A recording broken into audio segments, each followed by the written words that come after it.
I woke up being drug off the foot of my bed. My head was about to my husband's waist, and I start reaching up, grabbing his shirt and everything, like his t-shirt, trying to, not be pulled off the bed.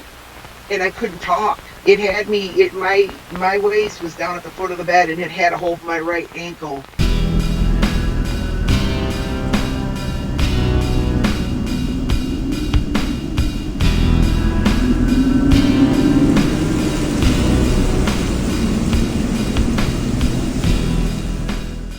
So, once again, you found yourself at the campsite of the Orator.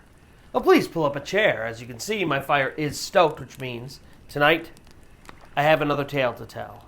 But before we begin, if you do find yourself enjoying this kind of content, first-hand accounts of the supernatural, paranormal, things that go bump in the night, then allow the spirits to guide your planchette to both the like and subscribe button as well as the notification bell. That way you get notified every time I upload new content, and it allows me to continue to do what I love, which is telling terrifying tales. Second, all of my stories are first-hand accounts of the supernatural and paranormal. So if you or anybody you know has a story that might fit well on my channel, then please either reach out in the comments below or on any of my social media. We will find a time to get together, collect your story, and hopefully feature it one day here on the Orator. And lastly, because we hit over 500 subscribers, the entire month of June, we're going to be working on a giveaway. I'm going to be giving away 7 custom Orator trading cards. In the last video, if you notice, I said 8. I just rechecked inventory. We do only have 7 left. One of those was already accounted for. And so we have 7 trading cards. How you could potentially win these custom trading cards that are uniquely, individually burned by the Orator's campfire. You comment, and every comment that you leave on a video in the month of June, it gives you 1 entry to potentially win. And so you can comment once on each individual video.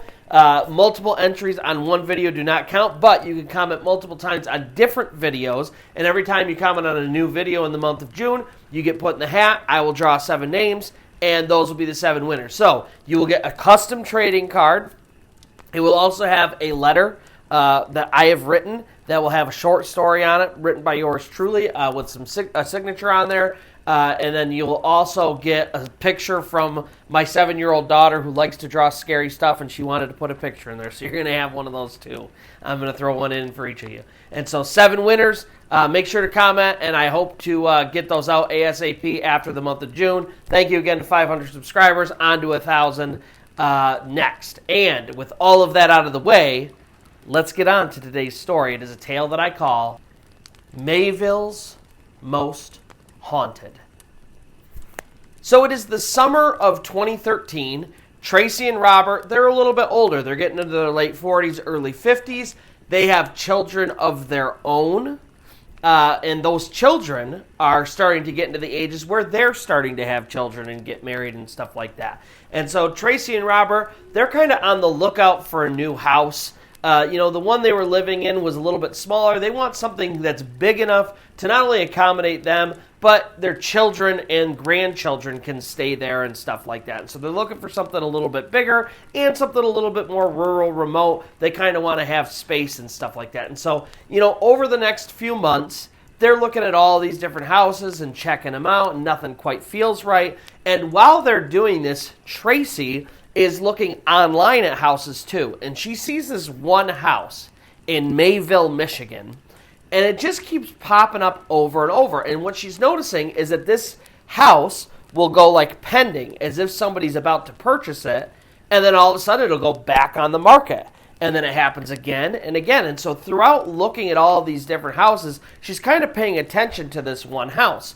But eventually they do find a house, and they think this is going to be their house, and they go through all of the routine stuff, and they think this is it. We're purchasing this house. Until they get their final inspection done, and their inspector realizes that the foundation floorboards of this house are kind of eaten away by termites, and it is not safe to be in this house, and they're going to have to do some pretty extensive repairs if this is the house that they choose. And so at the last minute, they decide to drop out of this house, and as it just so happens, the day that they decide to drop out of this house, Tracy looks at this house that she's been looking at online, and she notices that it went from pending, as though it was going to be sold, to back on the market. And so she says, you know what?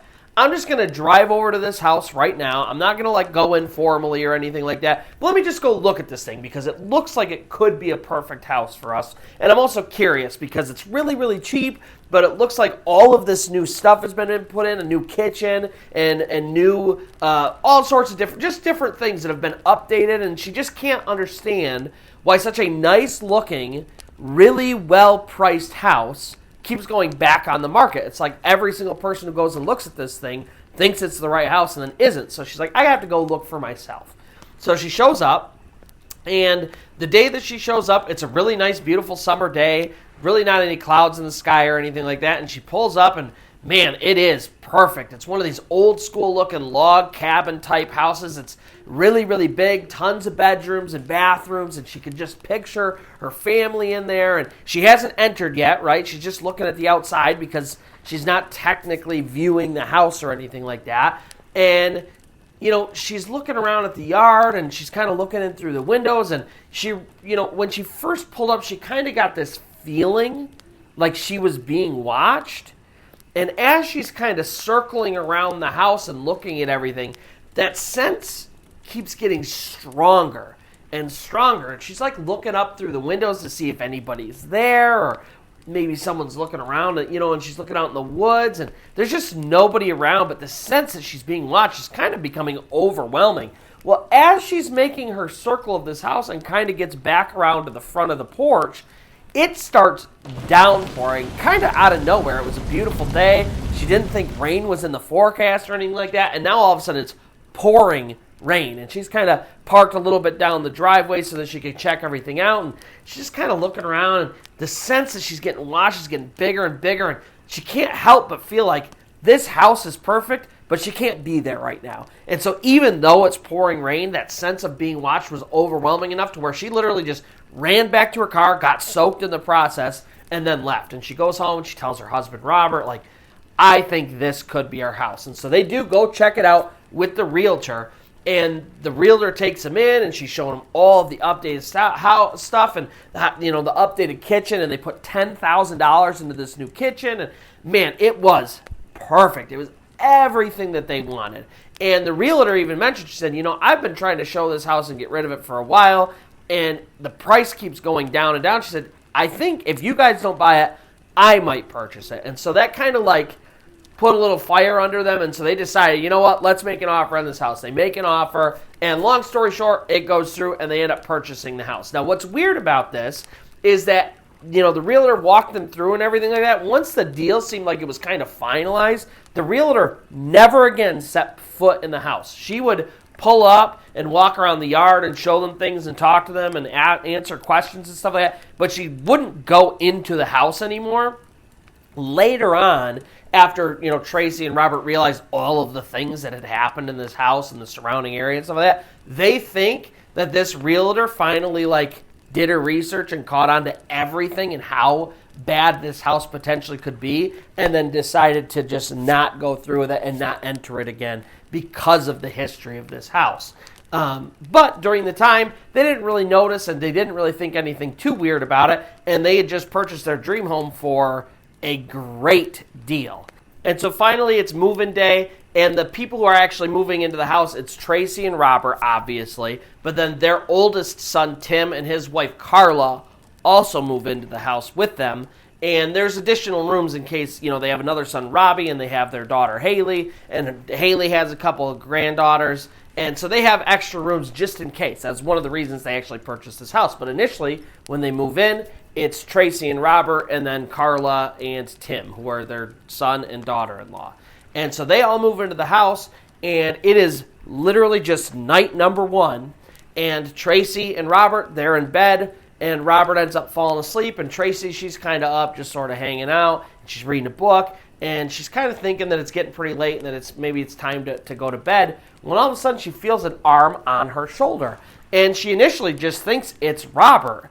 And so she kind of like finishes reading her book, and she's like, all right, I think that's it. And then she puts the book down, and she goes to roll over, and that's kind of when she realizes that Robert is asleep and has been asleep, and he couldn't have put his hand on her arm, and she had still felt it until she rolled over and realized he's asleep and there's not a hand on my arm, but she remembers feeling the warm touch and the pressure and stuff like that. And so night number 1, already a little bit of weirdness. And so she wakes up the next morning, she goes downstairs, and she's talking to everybody over breakfast, and she just asks, like, how was your night 1?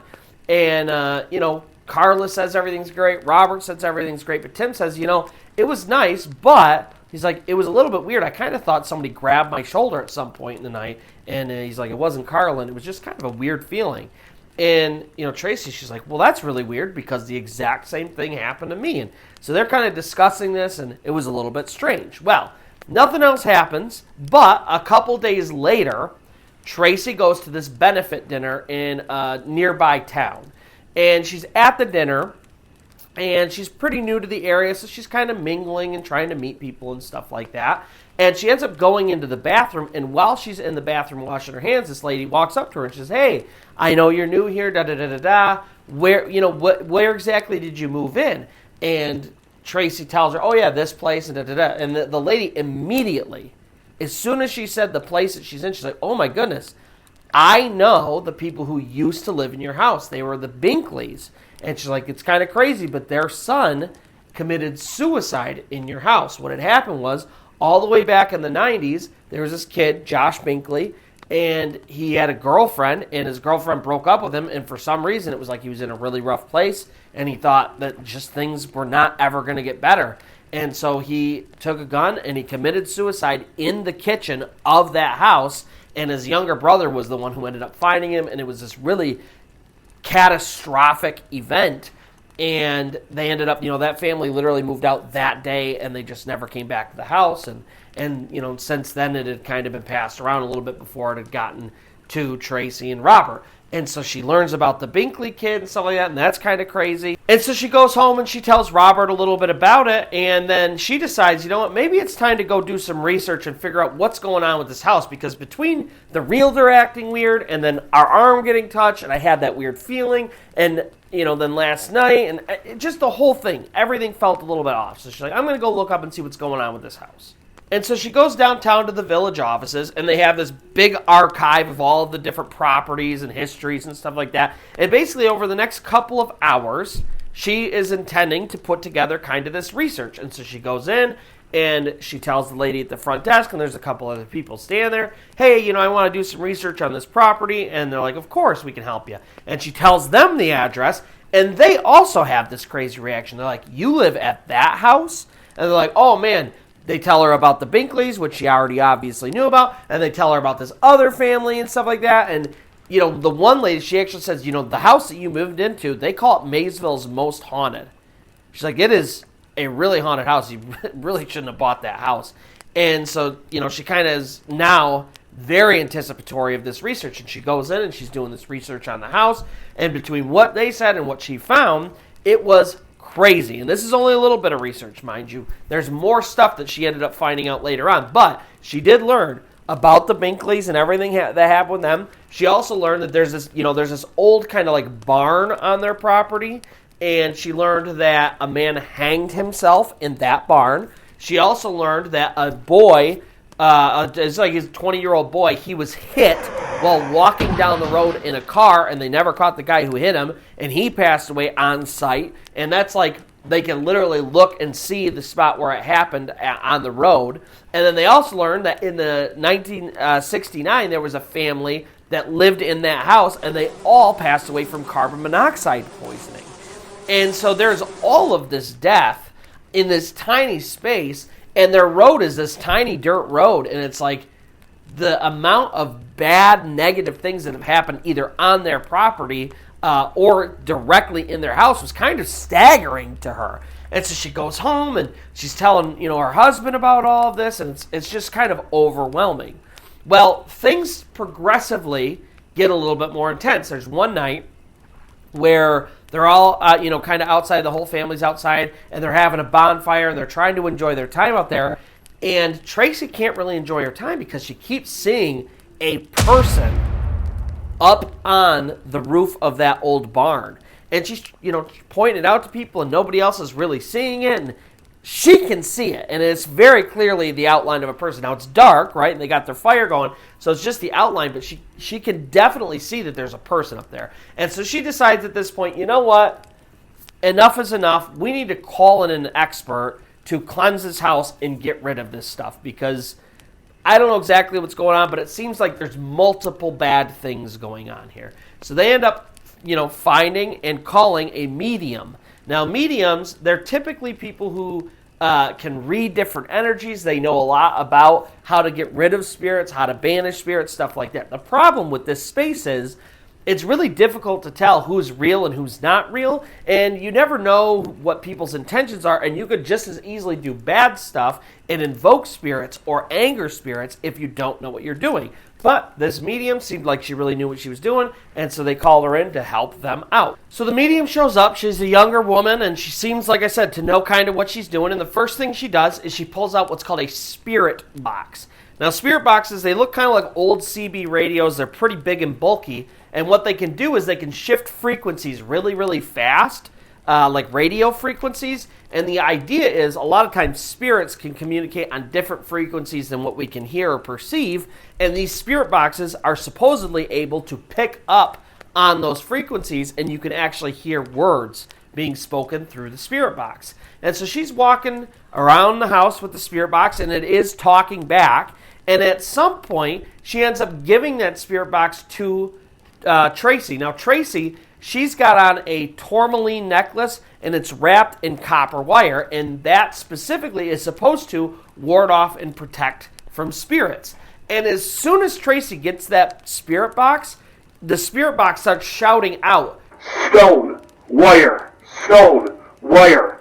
And it freaks her out, and it freaks kind of everybody out. So she gives the spirit box back to the medium, and the medium does a bunch of other stuff. She smudges the house and puts a bunch of protection things around, and then she literally walks around the outside of the house, the perimeter of the house, and salts the entire perimeter of the house. And she said that she had basically banished all of the spirits from the house, and that from then on, everything was going to be okay. As it turns out, not the case. They had a lot of activity after that. Lots of little stuff here and there. Doors opening and closing and lights turning on and off, flickering and stuff like that. And again, nothing really that crazy, but she clearly didn't do what she was supposed to do. Well, this all kind of came to a head in March of the following year. Robert and Tracy are on the couch, and they're watching this television show called The Ghost Whisperer. And one of their grandkids is asleep on the couch next to him, and it's just one of these chill, relaxing evenings. And in this episode of The Ghost Whisperer, there is this little boy, and he does not realize that he's a ghost. And in the episode, it's around Christmas time, and he is trying to communicate with the people around him, and they're not able to hear him because he's obviously a spirit. And he doesn't know it yet, and so he's getting angrier and angrier about the fact that he thinks everybody's ignoring him. And at some point, he screams like, "I want to be heard, listen to me!" And when he screams, all of the lights in the television show, all of the Christmas lights, glow really hot and then explode outwards. And at the very moment that in the episode where all that glass explodes, the same exact time, the living room window explodes out in real life in their house. So obviously Tracy, she pauses the episode, and they go and they run over to the window, and they're like, "What the heck?" And there is this softball-sized hole in this window. And as they're looking at the window, they're thinking maybe a bird flew into the window or something like that. But as they're looking at this window, the outside of the window has a screen on it, and they see that all of the glass is between the glass and the screen, meaning that it got blown outward from the inside of the house out. It wasn't something that, nobody threw a rock from outside and went in. It came from inside out.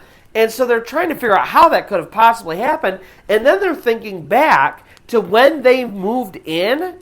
The window upstairs, one of the times that he went there, had a hole that was almost the exact same size, blown outward, and glass all over the windowsill between the glass and the screen.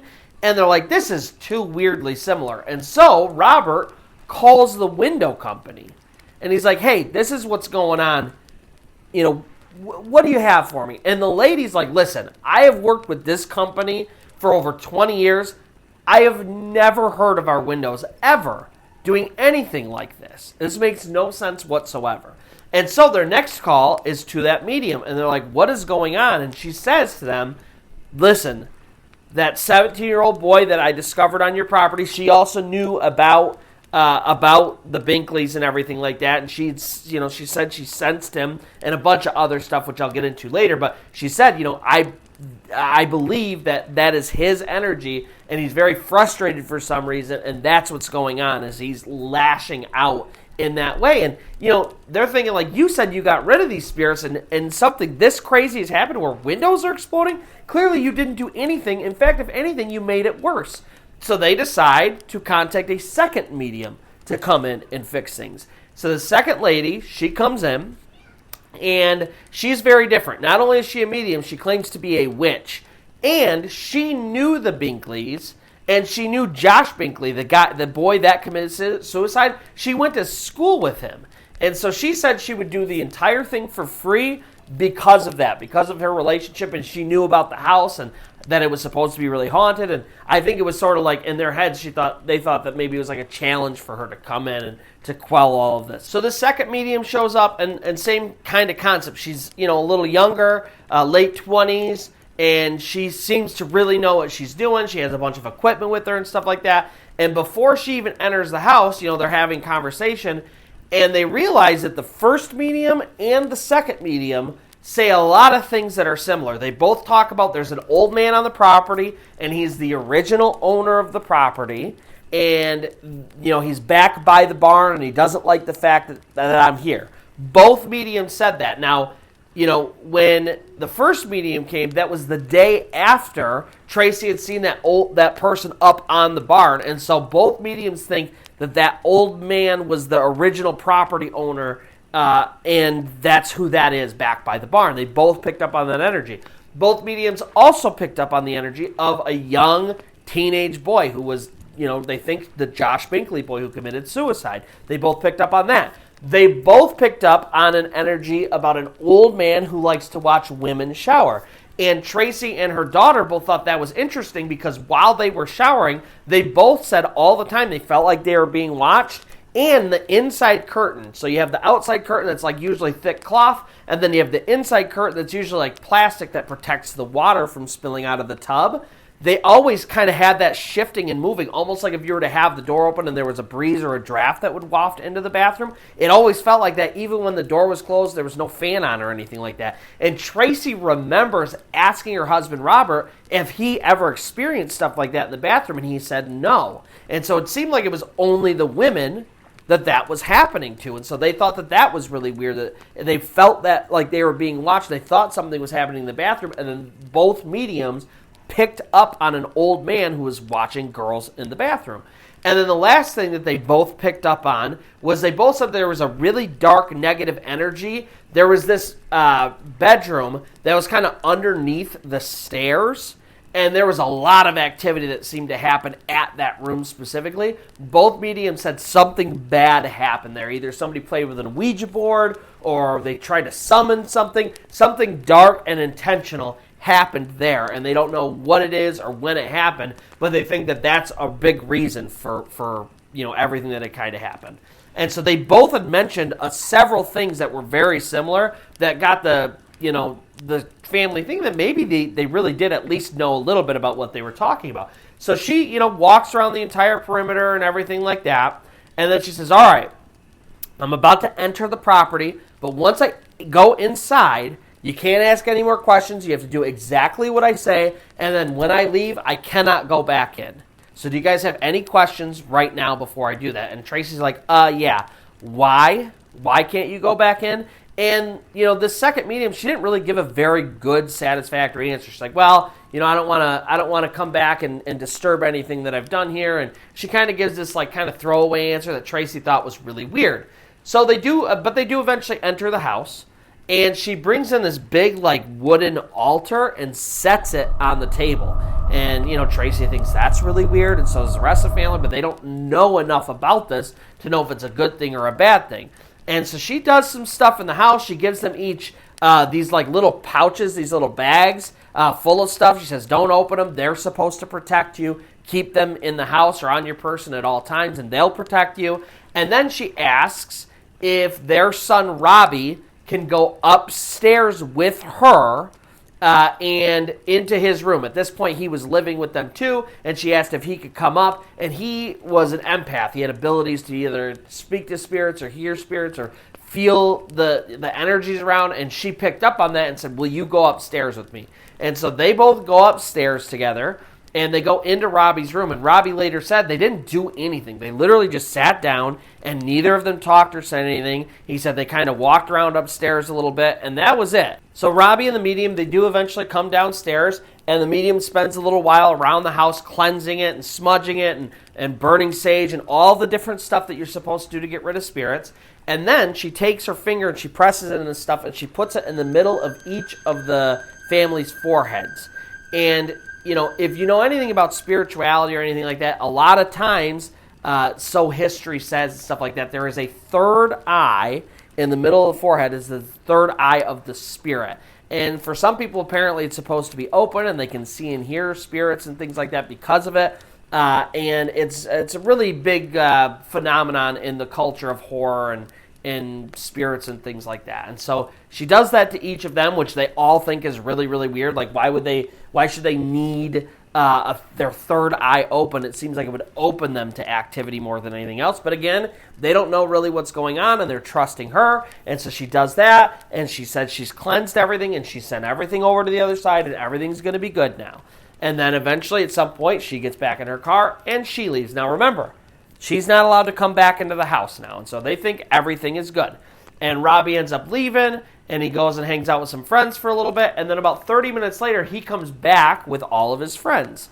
And they have sort of already are done with this. They've forgotten about it. It's whatever. They're going to hang out. And Robbie goes upstairs with a bunch of his friends, and Tracy and Robert, they're downstairs hanging out in their bedroom watching TV. And while Tracy's in her bedroom, she starts hearing Robbie running up and down the stairs, or maybe one of his friends, over and over again, really, really loud. And she's getting kind of annoyed by it because it's getting a little bit later in the day and everything should be chilling down. And here they are, boys being boys and causing chaos. So she comes out of her room to kind of reprimand them and tell them it's time to quiet down, when she realizes nobody's on the stairs. And kind of at the same time she comes out, Robbie comes out, and he looks at the stairs, and they're kind of looking at each other, and Tracy's like, hey, what are you guys doing? He's like, that's not us. I thought somebody else was running up and down the stairs. I came out to see what's going on. And while they're talking, they can hear somebody running up and down the stairs. And not only do they hear it, they can literally see the floorboards creak and where footfalls are hitting. And it's going down and then back up. And it's almost like because Tracy's here and Robbie's up at the top, this thing can't get past them or something like that. And it's just running back and forth, and it's getting faster and faster and faster. And at some point, Tracy's like, oh, God. And she runs to get her phone to call this medium to be like, whatever you did, it didn't work. And when she runs over to grab her phone, all of a sudden, it's like this thing runs downstairs, and then it doesn't go back up. And so she's thinking maybe when I moved, it ran past me or something like that. So she calls the medium, and she's like, hey, what the heck, this is happening, and it's running back and forth. And the medium says, oh, man, you shouldn't have moved. You should have kept it on the stairs and then called me. And she's like, well, I had to go get my phone. She's like, all right, well, re-smudge everything and then open the door and just leave it alone, and that will drive the spirit out. And so they, do everything that she says, but they're not very confident at this point that this has really worked. So it's the next day, and Robert, he's outside, and he's just doing some yard work, kind of getting some stuff done throughout the day, and all of a sudden, he turns around, and there's this person standing there. And it's the outline of a person, but it kind of looks like static. Like, there's this sort of warping in the air that looks like TV static almost. It's sort of just this weird outline that looks like a person. You can kind of almost hear it crackling in the air, this static. And he's looking at this person. Now, what's interesting about Robert is, a long time ago when he was younger, he used to be able to see and communicate with spirits. But for years, he has not done that, and he kind of shut it out, and he was really glad for it. He didn't think it was a blessing. He really thought it was a curse, and he hated it, and he's been glad for a long time that it stopped. But this is the first time that he's seen or heard or anything really on the property that's affecting him directly. So Robert starts asking the spirit questions. Who are you? What's your name? What are you doing here? And this thing communicates back to him and says that its name is Randy. And then it kind of dissipates. And at some point, he tells Tracy, I know that this hasn't happened in a long time, but here's what I saw, and his name was Randy, and I don't really know. And Tracy's like, what's interesting about you saying that? She said, when I was doing research on our property, one of the things I learned is that this used to be, all this land used to be one big parcel of land, and it slowly kind of got divided up over time. Well, our previous neighbors, there's a new set of neighbors that had just moved in a couple years ago that were new neighbors in the house next door, but the previous owners of that house, one of them was a guy named Randy, and he died of cancer in that house. And so she's like, what's interesting is there was a guy named Randy, and he died not that long ago, pretty much on our property or very near our property. And it's very possible that could be the Randy. And so it's like, part of it is a relief to Robert, but the other part of it's like, well, now I'm seeing things again, and I'm a little bit worried about that, if that makes sense. And so they kind of continue to go about their stuff. But about a week after that second medium came, Robbie is upstairs, and for some reason he goes under the bed in his bedroom, and he finds that second medium. She had a shawl on when she came in. He finds her shawl under his bed. Now, he is pretty meticulously clean. His room is never dirty or anything like that. And, he talks to his mom, Tracy, and they're talking about it. She's like, well, I didn't do laundry recently. It's not like it could have gotten mixed up in the laundry, something, you know what I mean? They're trying to go through all these reasons why it would be under his bed, and they can't think of anything that makes sense other than she put it under his bed. She had to have. And so right away, Tracy calls her, and she's like, hey, interesting, we found your shawl under my son's bed. What's going on? And the medium's just like, oh, yeah, I did lose that. I couldn't figure out where I put it. I'm glad that you found it for me. And she's like, all right, well, it's here. Please come and get it. And she hangs up the phone, and she's talking to everybody in her family, and they kind of collectively think that the medium put it there in order to have some kind of connection to the house. Like maybe she was doing things through it, maybe some kind of witchcraft or something like that. And they thought that not only because it was weird that it was there, but also because none of the activity stopped and it got way worse. And they are, thinking about her methods and how strange they were. Then this lady does not come to get it, but they do keep noticing that she's driving by their house and slowing down and looking at it a lot. Several family members over the next couple weeks keep catching her, passing by, stopping, looking at the house, and they're like, hey, and then she'll speed off. And so, it's really weird that she's checking in on the house. Things are a lot worse. Just really, really strange behavior. And then really over the next couple of months and then even years, really just the activity continued to get worse and crazier. It was lights flickering on and off constantly. They would hear people running around in the house when there was really no one else home. There were doors that would open and shut. In fact, Tracy remembers one time, one of the doors in the house, she had put rain boots behind them because the door, there was no door stopper, and so it would slam into the wall. So she put these big rain boots there as kind of an impromptu door stopper. And she remembers one time, she's walking around the house and she's hearing people running around. And she's like, I just got to get out of here right now. I can't deal with this. So she leaves the house. And as soon as she leaves the house, she hears doors opening and closing and slamming open and shut. And she went back into the house at some point, and she went through that door, and she looked, and there was a hole in the wall where the handle of that door had hit. So it got opened so hard that it slammed so hard past the rain boots and into the wall, and she was outside and nobody else was inside, and it wasn't there before. And so it was the activity was getting crazier and crazier, and she remembers one time she was in the shower and all of a sudden she had these scratches, these deep scratches on her thighs, and she didn't know how they got there, and the feelings of her being watched and stuff like that were getting worse and worse and worse. And it was just getting kind of out of control. So in the midst of all this chaos, Tim and Carla end up moving out. And on the day that they move out, Haley, who is Robert and Tracy's daughter, she moves in with her two daughters who are little babies. And so she moves in. Now, the night that she moves in, it's late at night. Everybody's kind of like either asleep or they're getting to that, time. And Haley, her babies are asleep. And, Tracy and Robert, they're downstairs. Haley goes downstairs and into the garage to smoke a cigarette. And she's got the door open so she can listen for her daughters, but it's pretty late and she doesn't expect them to wake up or anything. So she's down there having a cigarette, trying to relax, when all of a sudden she does hear one of her babies wake up and start crying. And so she's all right, she snuffs her cigarette and she starts walking up the stairs to go back and comfort them. And when she's about halfway up the stairs, the crying abruptly stops. Like, it doesn't die down. It goes from baby crying to nothing. But she makes her way up the rest of the stairs to see what's going on. She opens the door and looks in. Both of her babies are asleep in their crib. And then while she's up there kind of checking on them, she starts hearing a woman, not a baby, but definitely a woman, crying downstairs. And she's not really putting the two things together. She's thinking, I heard the baby crying and maybe she fell asleep. And now mom's crying, and she thinks she's crying because Tim and Carla moved out. Maybe her mom's sad or something like that. So she shoots her mom a text. She's like, hey, are you okay?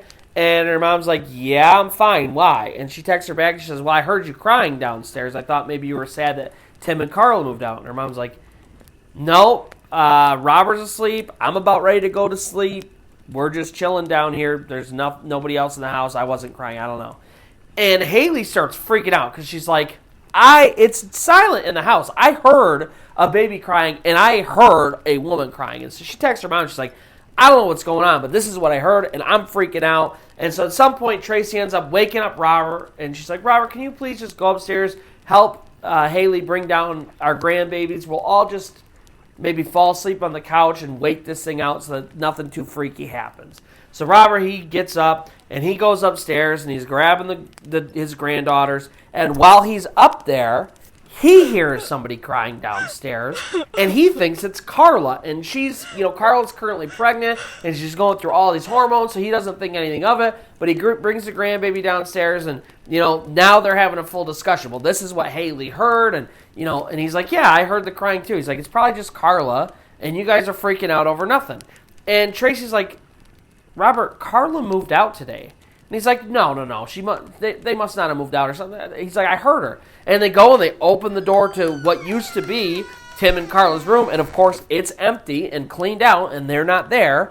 And now they're all freaked out because they, now Haley and Robert have heard a woman crying. So that was really, really weird. Meanwhile, things are kind of getting much worse for Robert. He saw that static man, then he heard that crying and stuff like that, and that was both really weird. And then a couple days after that, he started seeing that old man on the roof that everybody saw, and he saw him walking around the property, and the old man approached him and talked to him, and he said his name was Bill. And so he starts calling that old man, Old Man Bill, and everybody's like, why are you giving him a name all of a sudden? He's like, well, he approached me, and this is what's going on. And, what's interesting about that specifically is that years later, a woman would show up at their house, and she said it was her great-grandfather who built that house. He used to live in that kind of cabin that's on their house that they use it as a barn. Well, that used to be the house that he lived in. And she was telling him a little bit about his life story, and his first wife died in childbirth, and so did the baby on their property in that cabin, used to be their house. That's where she died, and eventually, he remarried and built the new house, which is the house that they're living in. But, they're thinking all the way back, and, she's telling them all about this man, and she said his name's William. So they're thinking back about two things. Number one, that's Old Man Bill. That's why he said his name was Bill, because his name is William. Both of the mediums picked up on an old man who they say is the original owner of this property, and he's angry that they're there, and he won't leave, and he's back by the barn. And so both of them picked up on his energy, and now they know who it is. But what else was interesting was they think back about that time that they heard a baby screaming and crying and a woman crying, and they're thinking that maybe that was the woman and her baby who died in childbirth. And so they're trying to piece all of this stuff together kind of as they go. But there's just so many different pieces of this property, and it's so old, there's so much history to it, it's really difficult. So after Randy passed away from cancer, his wife moved out, and a woman and her mother moved in.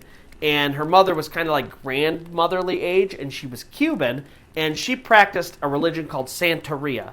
Now, Santeria is kind of a mixture between the Roman Catholic Church and this religion called Yoruba, which is from West Africa. And there's a lot of different variations of Santeria practice and stuff like that, but across the board, they're highly spiritual people, and there's a lot of different stuff about ghosts and spirits and the afterlife and stuff like that. And so she was a practitioner of that. She had talked to Tracy a little bit over the years, knew about the property, and at some point had decided to go and do her own research, and it was kind of in depth. And it wasn't just about her land, it was about the entire land in general. And so at some point she comes to Tracy, she says, I have all this research on the history of the land and stuff like that. Here are some books and here are some videos I found. And she helps Tracy through this research, and it kind of turns out that this land, I said it used to be one big land that slowly got parceled off. Well, before all of that, this land, that they're living on, it used to be Native American land, which is very common in Michigan. Native Americans lived in Michigan,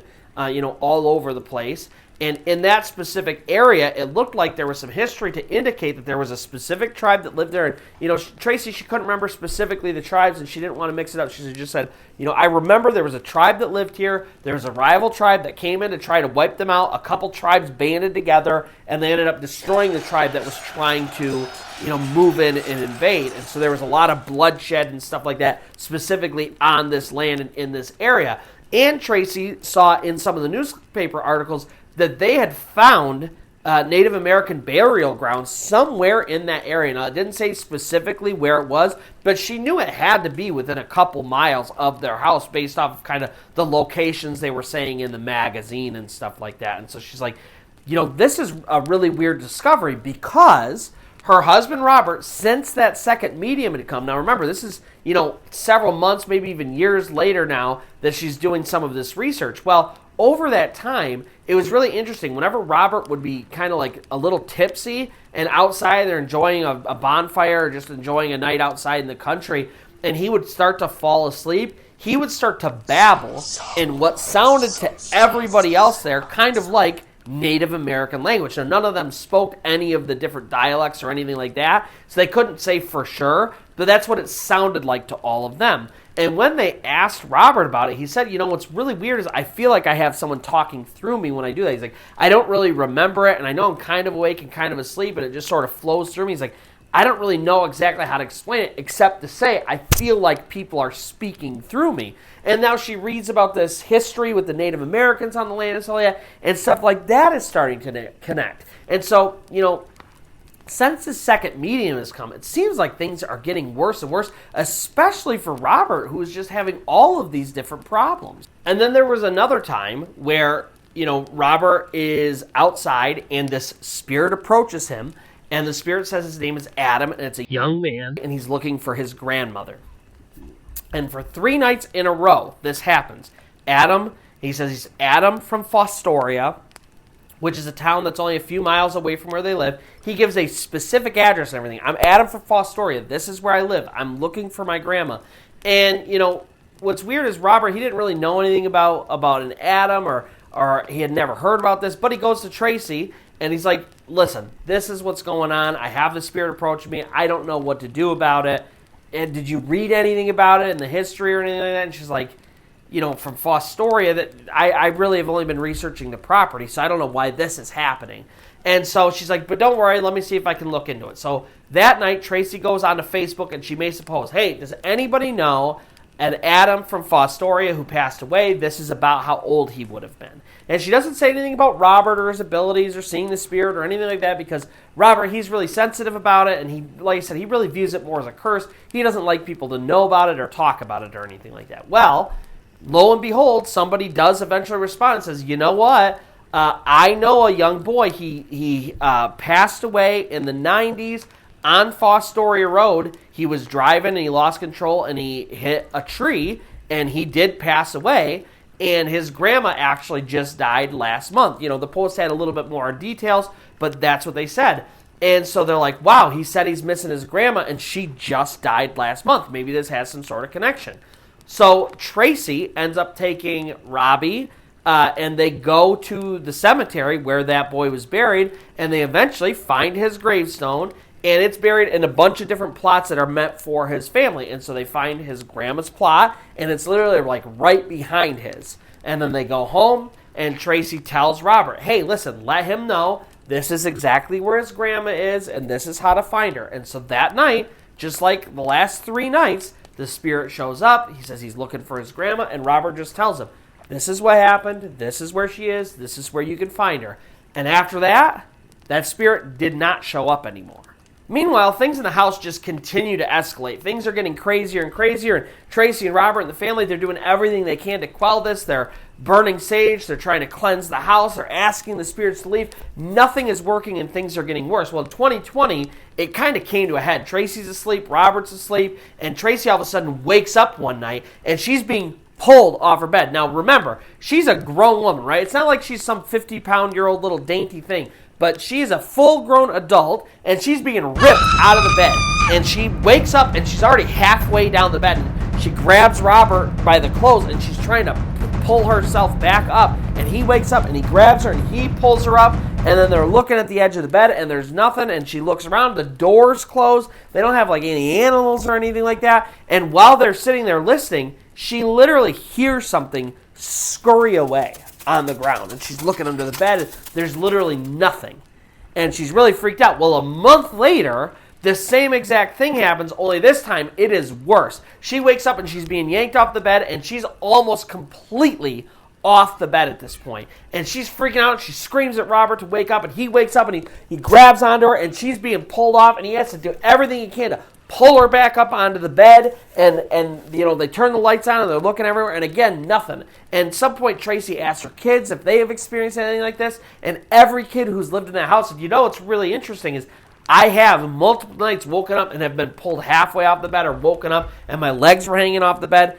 Now, Tracy, she was one of those people who loved to have her feet out of the covers, you know, just because she liked her feet to breathe a little bit while she slept, and she said after that moment, she never did that again. She covered her feet. She slept. She always sleeps now kind of tucked up in her bed, and she's super freaked out. Well, you know, they decided after that, enough was enough. Things were getting out of hand. They were getting crazy. Their kids were grown now, and they had kind of all moved out. And over the last 4 years, they just decided not to do anything about the property. They stopped smudging. They stopped burning sage. They stopped trying to banish the spirits. And over the last 4 years, there's still activity in the house. They still see flickering lights. They still hear people running around. But since they stopped trying to banish the spirits from their house, the activity has stopped significantly. It's gone down a ton.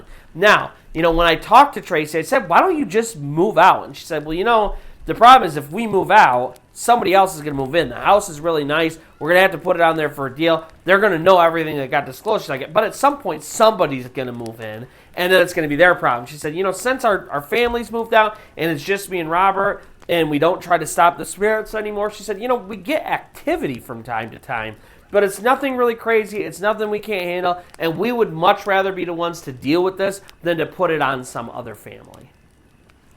And so that's going to do it for today's story. If you did find yourself enjoying this kind of content, first-hand accounts of the supernatural, paranormal, things that go bump in the night, then allow the spirits to guide your planchette to both the like and subscribe button, as well as the notification bell, so you get notified every time I upload new content, and it allows me to continue to do what I love, which is telling terrifying tales. Second, of course, all of my stories are first-hand accounts of the supernatural and paranormal. So if you or anybody you know has a story that might fit well on my channel, you may reach out in the comments below or on any of my social media. We will find a time to get together. I'll collect your story and hopefully feature it one day here on the Orator. And lastly, of course, thank you so much for 500 subscribers. Make sure to comment below so that you can get your name put into the hat for one of those custom Orator trading cards. I'm super excited to give those 7 away, so make sure you're commenting on every single video of the month of June. And so, until next time, where you will pull up your chair, my fire will be stoked, and I'll have another tale to tell.